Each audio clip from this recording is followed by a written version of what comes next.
trồi một bông hoa, một quả trứng nhỏ, một sinh linh mới bắt đầu cuộc đời.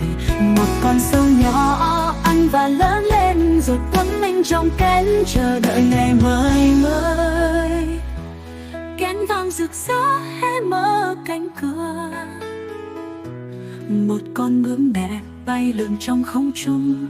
Cánh bướm rực rỡ bay qua cánh đồng, cặp gỡ hoa nhảy múa cùng ong.